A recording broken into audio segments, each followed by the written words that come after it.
Will Russia's White Swan return to Venezuela? In the context of escalating tensions between Washington and Caracas, the possibility of Moscow redeploying its Tu-160 strategic bombers to Venezuela is receiving special attention from the public and international observers.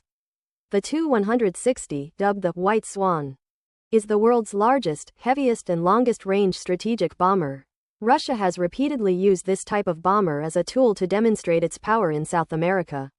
For the first time, on September 10, 2008, two Tu-160s landed in Venezuela to participate in a military exercise, in the context of this South American country facing pressure from the United States. Then, in November 2013, a similar event was repeated, most notably on December 10, 2018, when two White Swans landed in Caracas. It was at a time when the Trump administration was said to be seriously considering military attack scenarios against Venezuela. After the Cold War, the Russian Navy was significantly weakened, forcing Moscow to rely more on strategic bombers to maintain influence in remote areas. In that context, the Tu-160 became an important symbol of deterrence.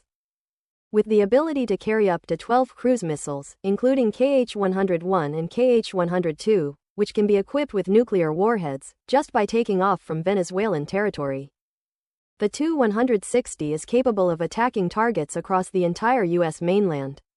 This exposed the weakness at the southern border, which Washington has paid little attention to protecting. Meanwhile, pressure from the U.S. on the government of President Nicolas Maduro has never decreased. Washington has offered a reward for Maduro's capture, deployed 3 destroyers, a nuclear submarine and about 4,000 Marines to the region, and dispatched F-35A stealth fighters to Puerto Rico. Given these moves, the possibility that Russia will return the Tu-160 to Venezuela to balance the balance of power is entirely plausible. Not only having political significance, the Tu-160 is also a trump card in Russia's global military strategy.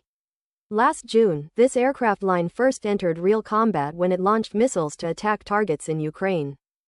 This is also the only intercontinental bomber in the world that is still being produced.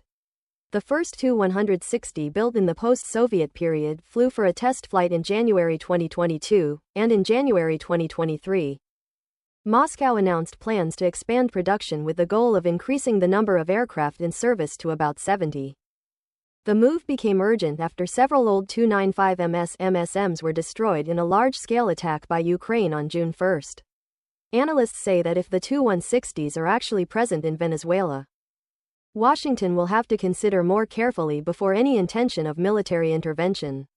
However, there are also opinions that Moscow may have reached some secret agreements with the U.S., pledging not to get deeply involved in the Venezuela issue in exchange for certain concessions from Washington in the Ukraine conflict.